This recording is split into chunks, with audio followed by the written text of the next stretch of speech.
You're listening to episode 171 of the Autism Mom Coach, Parenting Teens and Young Adults with Rob Gorski, the Autism Dad.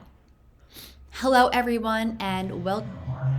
In this pre-Father's Day episode of the podcast, I am bringing you my conversation with Rob Gorski, the Autism Dad. For those of you who are not familiar with Rob, I'm going to give you a little bit of background and then we're just going to dive into the conversation. Rob is the solo parent of 3 sons with autism.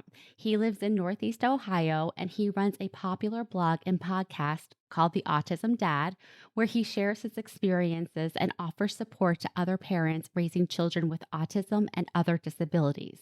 Rob's 3 sons, Gavin, Elliot, and Emmett, are all on the autism spectrum, but have unique characteristics. As Rob will share with you, he originally began his blog as a pure accident. He originally started writing about his experiences as a therapeutic method for himself, but lo and behold, that blog was public and people found it and they loved it. Since then, Rob's platform has evolved into a global resource featuring articles, podcast interviews, and practical advice for parents of autistic children. So if you can imagine, and some of you will remember that there was a time long ago when we thought that we could write words on the internet and we would be the only people to see them. And that's just nuts. And luckily for us, Rob's work is public and it's been an inspiration to so many people. All right, with that, let's turn it over to Rob. Welcome, Rob, to the podcast. I'm so glad to have you here. If you could just take a minute and introduce yourself and tell us a little bit about you. Sure. Thanks for having me. I appreciate it. My name is Rob Gorski from the Autism Dad blog and podcast and all of that stuff. I am a single dad to 3 autistic kids. My oldest is 24. He just moved out a month ago at the time that we're recording this. And I have an 18-year-old and my youngest just turned 16 yesterday. Yeah, I saw that. Emmett, right? Yep. Very nice. So if you could just tell us a little bit about what you do as the Autism Dad and how you got into it and how it's evolved over the years. Sure. I started out about, 15, 16, 17 years ago, something like that. And it started out inadvertently. I was struggling with my oldest diagnosis and I wanted to find a way to process the stuff. So I thought if I write down like in a journal or something like that, it might be helpful. But I do everything online, like digitally. So I found WordPress and I thought I'll just use that as like a private diary. I thought because I had to sign in to use it, sign in to read it. And it wasn't private. But I had been dumping everything that I was feeling and experiencing onto these pages, thinking no one was ever going to read it. And it was very public. And I did that at a time when there wasn't anyone else doing that. And so people would find me by default. Anytime they would search for autism, they would find all of my deepest, darkest parenting thoughts. Oh, wow. And I was mortified when I figured it out. But what I found was that people actually were comforted by it. And it's not like bad stuff, but it's like all those things that like parents tell ourselves, like we're not allowed to say out loud or things like that. And so I found that to be very therapeutic for me. And I found it to be very helpful for other parents. And it just grew until today. It's been rebranded as the Autism Dad. It used to be Lost and Tired. And then I added the podcast, 5 years ago, something like that. We're on season 7, halfway through season 7 right now. But the idea is just to provide for people what I didn't have available to me back then. And that's just validation and comfort in knowing that you're not the only one going through this, that you're allowed to feel the things that you feel because you're human, and help people to navigate the things that I've already been through just by kind of lighting the path and sharing my mistakes so that hopefully people can learn from them and avoid some of the same pitfalls the many pitfalls that I've found myself trying to dig myself out of over the years. Yeah, they'll just make new mistakes because that's just how it goes. Yep. So I'm curious, what was the initial reaction of people seeing your blog and reaching out to you? Very positive. It was very positive. There were some people that would say things like, why would you say something like that out loud? Or why would you share this? And it was like, I didn't intend to share it. Like I didn't go into this thinking like, oh, I'm going to help people. I was trying to just cope with my life. And there's been unpleasant people along the way, but overall it's been very positive. And I've developed thicker skin. So like I was just talking about this to someone else a little bit ago. I just don't care what other people think anymore. So people who have a problem with me can try and tell me that. I just don't pay attention to the negative anymore. but it's been overwhelmingly positive, and that's been a very good thing. So you said that one of the things that you were looking for or looking to provide that you didn't have was validation and support. Can you just tell me a little bit more about that for you as a father? Because I am a mom of a child with autism, and I also coach moms of children with autism. And they definitely, when they come to me, the validation and the support is really helpful. But what they're coming to me a lot of times with are feeling like they're not doing enough and they're not doing the right things and just always in this perpetual state of not feeling like they're enough. And so I'm Yeah. just curious, is this a similar experience that dads have? Sure. Yeah. And I think in a lot of ways, dads, I think, deal with it a little bit differently. Dads tend to be fixers. And if you can't fix it, then you like shut down and you don't know what to do. I wake up every day knowing that on my best day, I'm not going to be enough. There's not enough of me to fill even one of my kids' needs. And I have 3 autistic kids. And what I have learned over the years and what I try to share with parents now is that we're human. There's this thing that people talk about where we're like superhuman autism warrior parents or whatever. And that's great. People can, whatever works for you. But to me, I think a lot of parents feel like they have to live up to this expectation that they're never going to live up to because they're human and we have very real human limitations. We are going to feel things. We are going to experience stuff. We're going to get depressed and anxious and resentful and angry and sad and happy and all that stuff. But instead of feeling guilty about it now, I just recognize that I'm human. And I'm giving my kids the best that I can. I know that oftentimes they need more than what I'm able to give them, but it's not a shortcoming on my part. It's not that they're too much. It's just that we're human. And doing this alone, like we talked about before, is really hard. You don't have that person to tap in and take over for you. And every decision, like we mentioned, like falls on your shoulders. You have to carry all that weight. So if it goes great, it's like fantastic. But if it goes wrong, you're responsible for that, right? But if you remember that you're human and you can't be perfect and you can't always have the answers and you're not always going to know the right thing to say and you're going to make mistakes, but you pick up and you learn from them and you move forward and you do the best you can and you give what you can and you take care of yourself so you have more to give. And for me, that was probably one of the biggest lessons that I've learned to help me continue to keep going. It is just recognizing that I'm never going to be perfect and I'm never going to be enough, I guess, if that makes sense. But your best is enough because that's all you can give. And if you're giving all you can, what more can you give? Yeah, I love that perspective.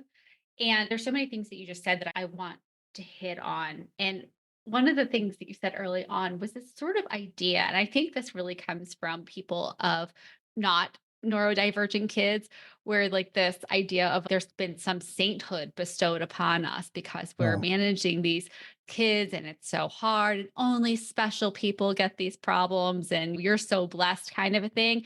And that can be one really off putting and to put this really high expectation. And then, third, as the parents, we already put high expectations on ourselves. And so, the combination of all that, it's like feeling like not only are you dealing with all of this, but you have to hide it because otherwise you're going to fly in the face of what people think you should be because you're a special needs parent. Sure. Oh, yeah. Well, not everybody agrees with me with this. And again, that's fine. We all do what we need to do. But I have a fundamental issue with building people up like they're these superhuman. There is nothing special about me that makes me any different than any other dad. I love my kids. I do what I can for my kids, just any other dad should. The problems and the challenges that I face may be more complicated and everything's relative, right? And I know there's people out there with tougher challenges than I have, but I just think we set those expectations so high, even if it's meant in a positive way, like we're trying to build people up, it sets us up for failure because we're never going to hit that mark. We're never going to be superhuman. We're charged with a job that requires superhuman abilities at times, but we don't have that. Yeah. So all we can do is the best that we can do and live with it. And if we recognize that we're human and we're not any different than other people, we're just charged with more responsibility. Then when you don't hit that, you're not beating yourself up. You don't have these unrealistic expectations that you're going to be perfect and you have to always know what to do. I feel my way through the dark all the time. I'm 24 years into this now, and I don't feel like I know what I'm doing most of the time. Honestly, I've got a lot of experience, sure, but I make mistakes all the time. I'm making new ones every day.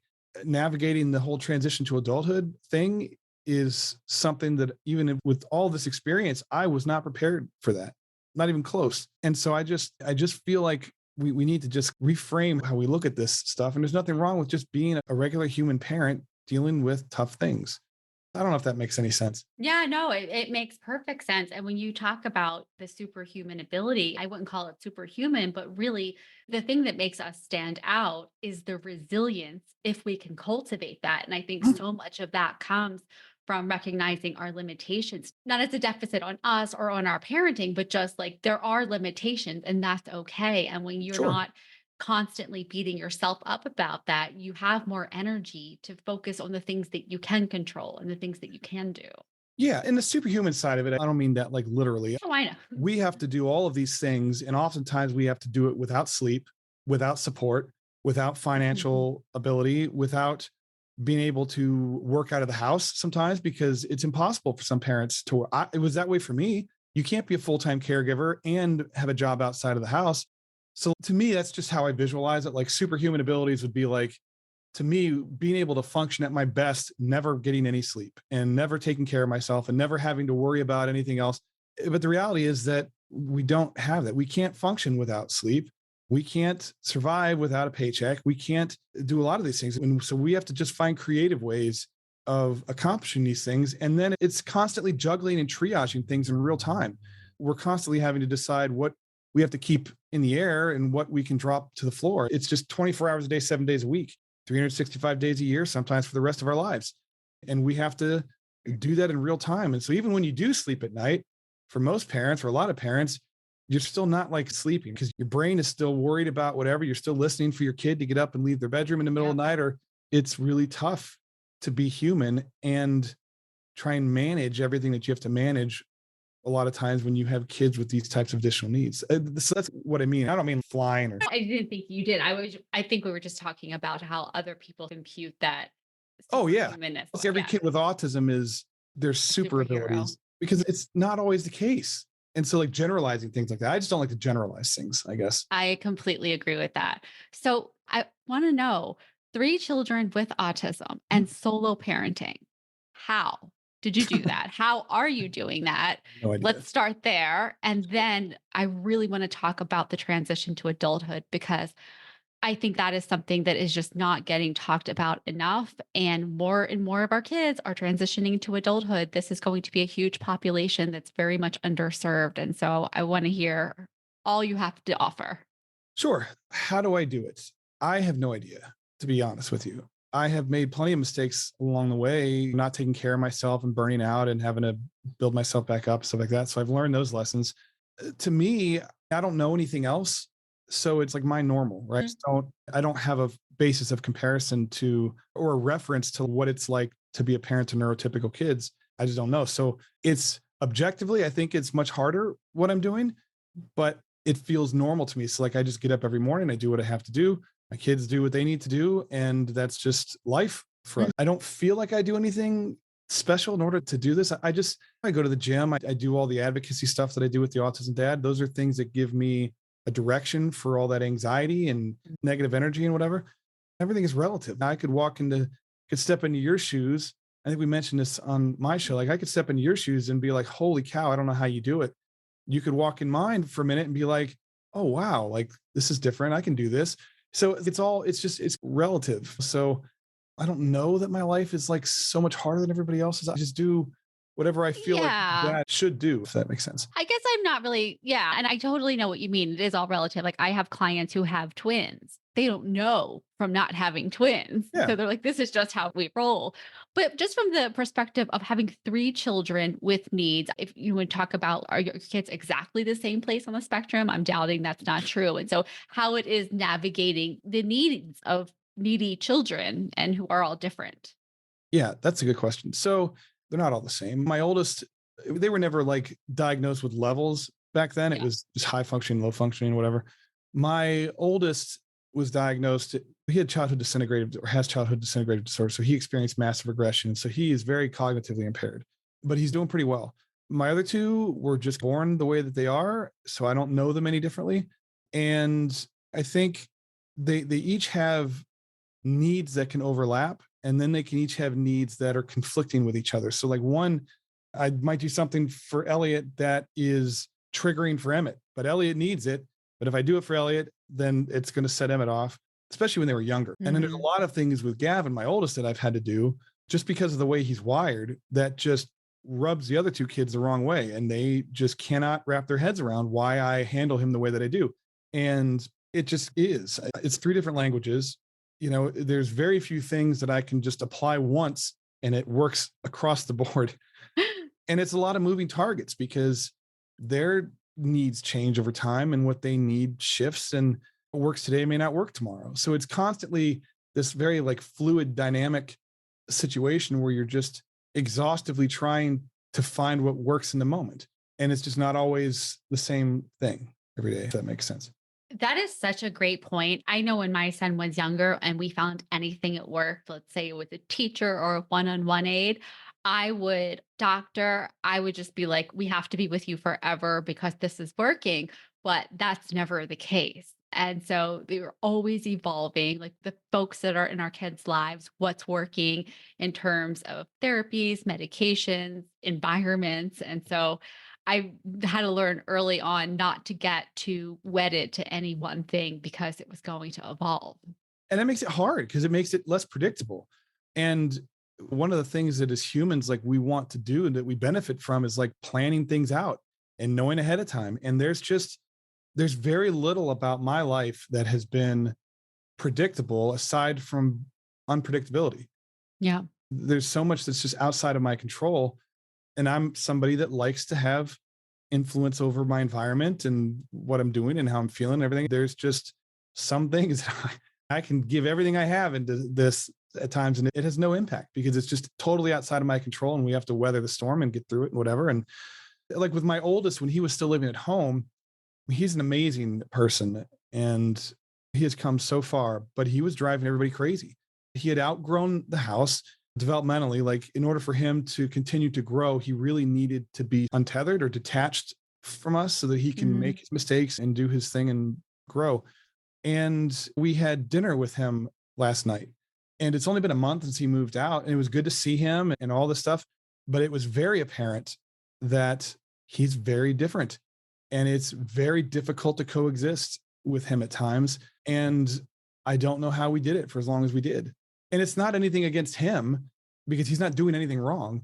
It's just how different everybody is and how conflicting those differences can be and triggering each other. They trigger each other all the time.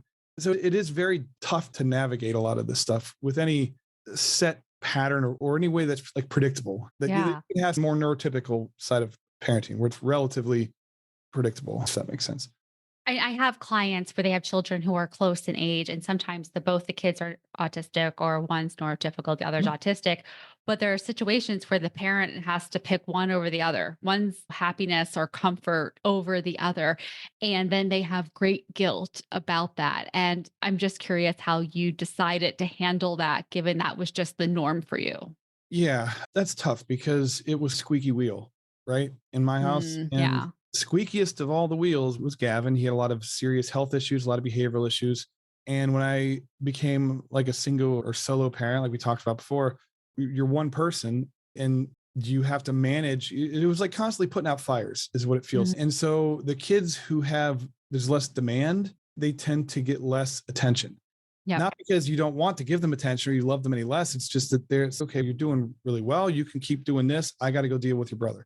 And it does breed resentment because I have kids that very much resent that. They understand and they know that like I wasn't ignoring them or whatever. They understand the concept of what happened, but it doesn't change the way that it made them feel. Yeah. And that's what matters. I think it's important to understand that they understand like you weren't forgotten. Like everything that we could. It wasn't like you were less important, but I had to keep you guys safe.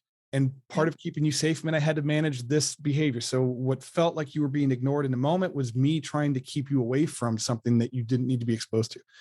But it doesn't matter what the intention was because the impact is still the same and they still feel that way. And we're working through some of that stuff as they get older because they're vocalizing that now. And I try very hard not to take it personally because I know that I did everything that I could. And I know that their feelings are valid and they're allowed to feel however they feel. And I can't change what's already happened, but we can talk about it and work through it so that they can heal from whatever traumas when they were young Mhm. and what they experienced so that we can move forward and they could have the best, happiest, enriching life that they can. But it's tough. Trying to manage 3 kids it's tough. And you do have to make cuts sometimes. And you do have to make choices that maybe in other situations you wouldn't, you know? Yeah. And it does feel like sometimes people are expendable, or you have to keep everybody surviving. You have to keep everybody above water. And the highest demand kids tend to get the most attention. And it's like that if you have an autistic kid and a neurotypical kid, right? It's really hard to find that balance. You have to be very deliberate in your choices and make sure that you set time aside whenever you can for one-on-one time, even if it's just a few minutes, even if it's hurtful or you find it upsetting that they express their feelings about feeling forgotten or whatever. They have a right to feel that way because Yeah. it's how they experienced it. And they may not understand the reasons behind it necessarily in a moment, but you don't want to be dismissive of that. You want to acknowledge it and validate it and help them to understand that it was just the way that things were then and it was never meant to come across that way, but you understand and you respect that and you want to help them through it and learn from it so you can move forward and do better. I think that's such an evolved way of looking at it because I think as parents, especially when you're making those hard decisions, at least I like want everyone to understand my decision so everyone feels good about it and no one feels bad. And then just getting to the part where you're like, they're allowed to be upset, they're allowed to be pissed, they're allowed to be resentful, they're allowed to understand but not really care, and I have to be okay with that. It doesn't fit nice and neatly in a box. No, it doesn't. One of those people that likes things to square peg, square hole kind of thing. Like it's not Yeah. going to be that way. And the sooner you let go of that expectation and just embrace things, because like I've been resentful of my kids over the years, not because they're bad kids, but because I hit my limit and I want it to stop. Like I want to get off the ride. Like my brain just needs to shut down and you can't sometimes. And you can want to be able to hang out with friends or go have time to yourself to watch your show or whatever. And you can't. And as humans, we feel those things. So of course our kids feel the same thing.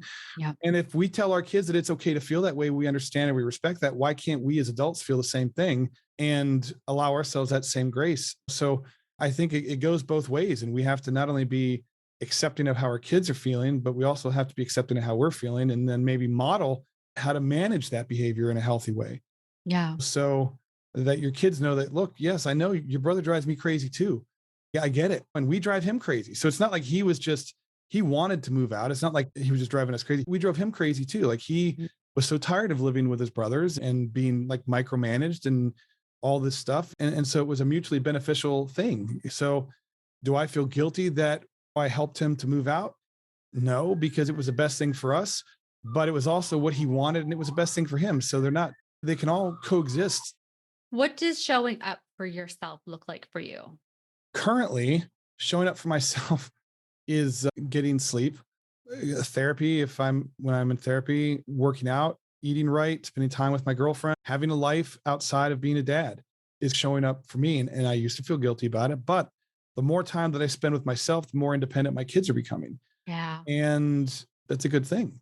And as I put back into me, I'm better able to give to them. I give them a better version of me. So I've reframed this for myself because I'm really big on reframing things so that I Yeah. can process better. I feel like when I put into me, it's the kindest thing that I can do for my kids because I'm Mm. giving them the best chance of having the best version of me present in their life. And I know that there's a societal thing where we have to give everything we have to our kids all the time. They always come first, but maybe there's some situations where that's possible short term, but it's not sustainable. It's not realistic. And we hold Exactly. ourselves to that standard. So when we don't do that, we feel guilty. Or when we need a break, we need to put into ourselves, we feel guilty because it feels like we have to take away from our kids in order to do that. But if we don't put into ourselves, we're ultimately taking away from our kids. Exactly right. And look, if you're dealing with a one off emergency, yes, you can go full in, but we're talking day in and day out, rinse and repeat. And so it's not realistic at all. And I definitely noticed that with my son. I had so much less patience for him when I wasn't taking time to just do simple things for Sure. myself. Because you're on overload, you run out of bandwidth. Like Yeah. you can say the same thing about having boundaries for the people in your life. Like you're either on board or you're gone. We can love you from a distance, and that's great. Keep that door open in case you decide to get on board. But you have to devote your limited resources to where it does the most good. And sometimes that's putting into you, sometimes that's, giving back to your kids. But not taking care of yourself is just not sustainable long term. And setting boundaries is a form of self-care. Like sometimes setting boundaries is the best thing that you can do for yourself and your family. Like you feel guilty about it, maybe, and you shouldn't have to do it sometimes. But there are just people who just chew away at that bandwidth because either don't get on board or they always have an opinion about what you're doing or they undermine you or there's all people who just don't get on board or don't understand it. And boundaries can help put that buffer in place to help protect you from that bleeding out so that you're not losing everything that you have because everything you put into that trying to deal with that takes away from your kids. Absolutely. And it's just, it tanks you emotionally. Sure.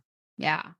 So I'm curious. Demoralizing. I have a few clients who are single parents, and some of them have struggled with the idea of having partners, and nobody would choose this life. And so I'm just curious of how you navigate that with your partner.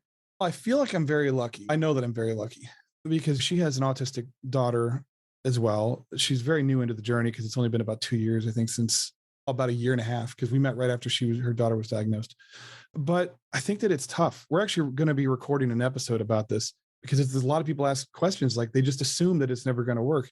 And I think generally speaking, I think it's harder for moms than it is for dads because women tend to be more nurturing and they tend to be more on board with something like this, whereas guys tend to be like, I don't want that noise. I don't want to deal with that. And that's tough.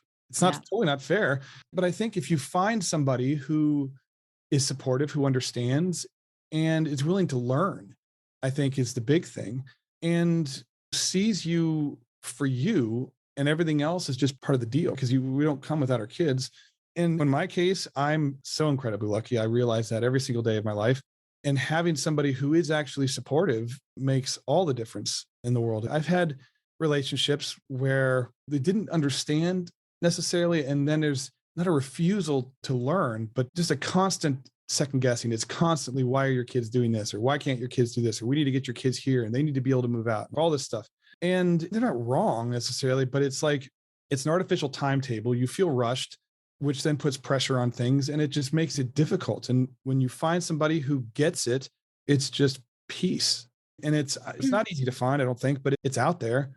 And there is somebody for everybody. There's a lot of parents of kids that have autism or ADHD or something else going on that are looking, right? And you're just not, I don't think you find them on necessarily on dating apps because nobody really advertises that necessarily. But generally, I think it's harder if you're trying to be in a relationship with somebody who has kids that are neurotypical, just because there tends to be that clash of ideas and there's always something that comes up. And I think it can be challenging.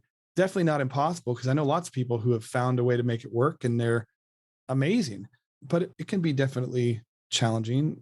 Yeah, I think it's totally possible. And I love that you talk about it because I've had clients where they've gone in with that attitude, but have also found men who have like really gone the distance in learning about their children and becoming involved and things like that. And so I'm always saying, I know that is something you might think, but it's not true. Yeah, I got divorced when my ex-wife left and it was just me and the kids. I'm thinking like, holy cow, my life is over. Like that part of my life is over because there's no one that's going to ever willingly walk into my life knowing that I have all these different challenges. And what I found was I found a lot of the wrong people, which helped me learn what I needed to learn in order to be ready for the right one. And Ellie and I met, we weren't looking. We both had stopped dating. I was like going to just focus on rebuilding my life. I just gotten out of a relationship that was not like good for me. And I wanted to just devote time to building myself back up, recovering from my divorce, all of that kind of stuff. And then we ended up connecting and then became really good friends and started dating a few months later. And it's been the best year of my life. And the right person is out there and the right person makes all the difference in the world, like all the difference in the world. I never feel pressure or judged or my best is always enough. And that has never been something that I have known until. I think that is like the go-to mantra. Your best is enough. Yeah. Yeah. And one of the things that I found with people, whether it's relationships or just, friendships, is autism is a great litmus test. in terms of, because I've always said, if you find somebody who's not okay with this, then you have your answer very Yeah. quickly. Like, if are these people that I'm going to invite to the home? Are these people I'm going to go to their home and I'm going to expect them to be understanding? You find that out really quickly. Yeah. And I actually get a lot of people reaching out to me. I get a lot of women that will reach out, and then I do get some men, not nearly as many. And they'll just be like, hey, my girlfriend has an autistic kid, and I'm just trying to know, like, how can I be more supportive? What can I do? That kind of stuff. I get a lot of women that'll be like, hey, I'm dating this guy. He's got an autistic kid. I want to be there for them. Like, the kid's amazing. I kind of get emotional just even like thinking about that, because that's such an amazing thing to have Yeah. that, like, to have somebody who sees not only your value as a person, but like your kids' values, Yeah. and not asking you, how can I change those kids? How can I change him? It's, what can I do to be more supportive? Where can I go to learn about this? What can I do to be there and not overstep? There's all these Yeah. That's questions that people will come at me with. And it's, wow, it's really good to see that there are people out there who just want to learn. And I think the biggest thing that they can do is what they're already doing. yep. They're present and accepting and wanting to learn and grow, and not expecting the other person to be the one who always changes. Yeah, no, it's so interesting because I was recently at an autism walk here in Connecticut, and so many of the people who came to my booth weren't parents of children with autism. They were the aunts, the uncles, the friends, the grandparents who came to the walk and they wanted to learn more. And I thought that was amazing. It's very cool. Yeah. That gives me a lot of hope, because there's the right person out there for everyone. And I think it's just a matter of knowing what you need, not being afraid to say no, and being ready for that person. Because it's tough. You got to divide time and balance everything out, because you're already balancing things out already, and it's tough. And it can be tough to balance when you add another person and bonus kids into the mix, to find that balance. When you do, and you just do whatever you have to do to hang on to that, it's an amazing thing when you find it. I am so glad that you did. And I can't wait to hear you interview Kelly. Is that how it's going to go on your podcast? Yeah. Are you Well, going to interview her? she's done episodes. We've done a couple episodes together. Oh, okay. But people ask a lot of questions like, oh, how do you manage relationships, whether you're married or dating or whatever, when you have autistic kids? And I think it's all about finding balance. And for her and I, like, we're just so in tune with each other. We don't even have to really say anything. You just know. And you don't have to explain. Like, if her daughter had a big meltdown and she's exhausted and frustrated and overwhelmed and just needs to shut down for the day or whatever, it's okay. We can reschedule. Yeah, And you go have your alone time, because I know what that's like. There's times that I just don't want to see another human. I just want to be alone in a corner of my room. absolutely. And so not having to explain yourself and having people Mhm. understand, there's such peace that you find in that. And until I met her, I'd not experienced that before. So now that I know what it's supposed to be like, I could never go back. Yeah. Well, I just that's want to go fantastic. forward. I know transitioning to an adulthood is not something that we hear about a lot. And what Mhm. we do hear is usually not great. So if you could share your experience, that would be wonderful. Sure. I started way too late. My biggest mistake, I think, was being so focused on my kids' limitations and their diagnosis when they were younger, that I was raising the diagnosis more than I was raising my kids. Kids with autism or ADHD or any disability are still kids. And I made a lot of excuses for behavioral things and wrote a lot of stuff off to being autism or ADHD or whatever else was going on at the time. And I wasn't doing things like holding them accountable and helping them, to allowing them to fall so they could pick themselves back up and move forward and learn from mistakes and the consequences, all that kind of stuff.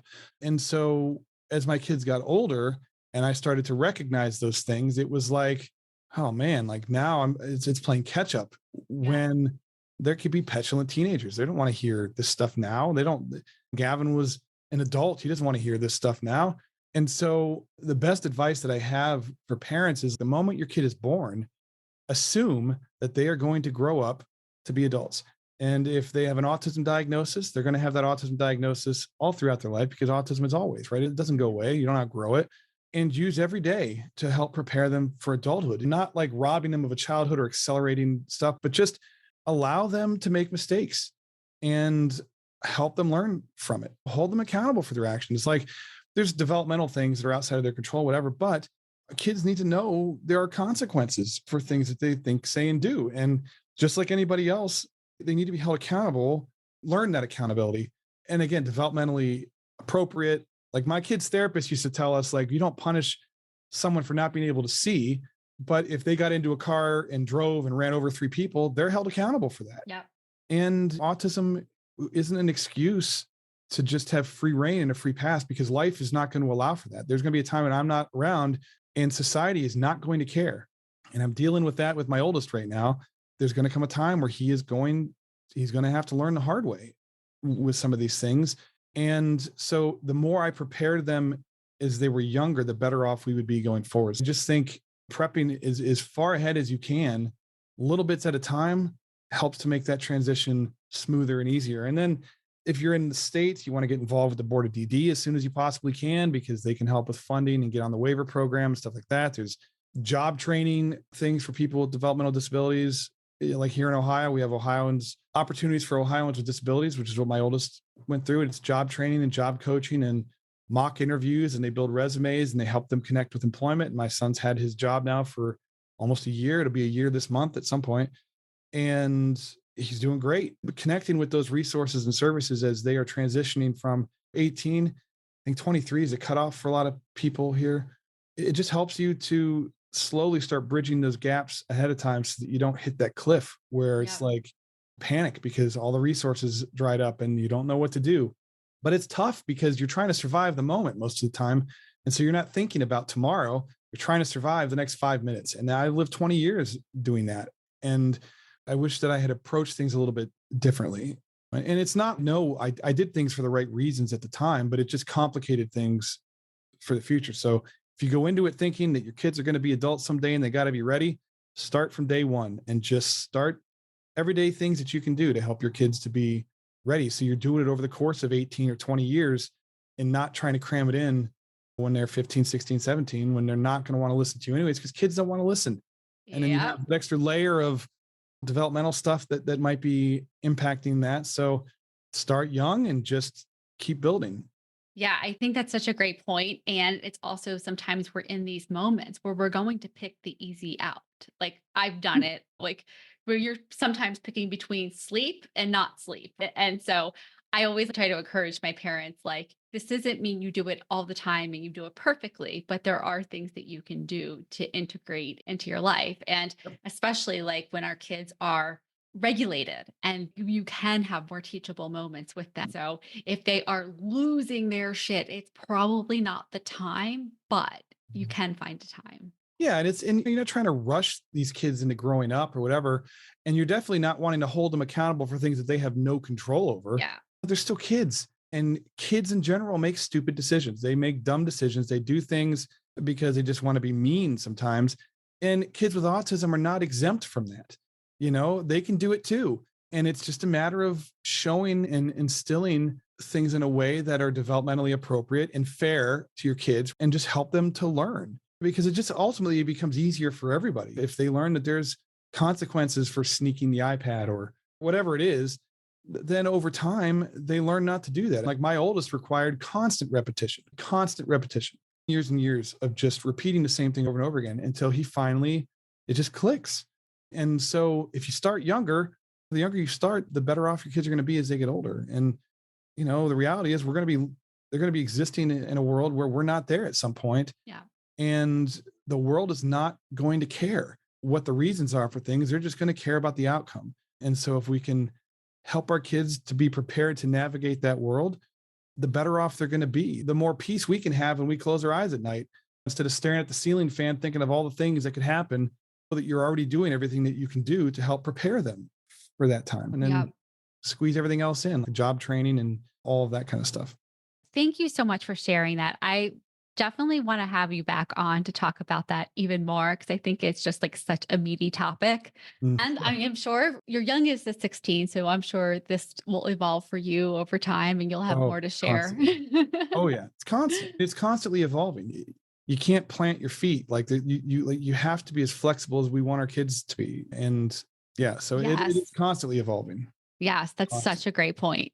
You have to be as flexible as we want them to be. Because one of the things that I have noticed is that with my son and his autism, my rigidity popped out real quick, wanting to control everything, control his environment, outcomes, all of it. And so being flexible is just as important, if not more, for us as it is for them. Absolutely. All right, Rob, thank you so much for your time. I appreciate you coming on here. And the autism mom meets the autism dad. I feel like we should go out and fight crime. Finally Superhero doing this. club. Yes. Yeah. So glad we're doing this. And I would love to have you back on again just Absolutely. because you Anytime. have such a wealth of information to share. Thank you for having me. I really appreciate it. My pleasure. Thanks for listening to the Autism Mom Coach. If you are ready to apply the principles you are learning in these episodes to your life, it is time to schedule a consultation call with me. Podcasts are great, but the ahas are fleeting. Real change comes from application and implementation, and this is exactly what we do in my one-on-one coaching program. To schedule your consultation, go to my website, theautismmomcoach.com, work with me, and take the first step to taking better care of yourself so that you can show up as the parent you want to be for your child with autism.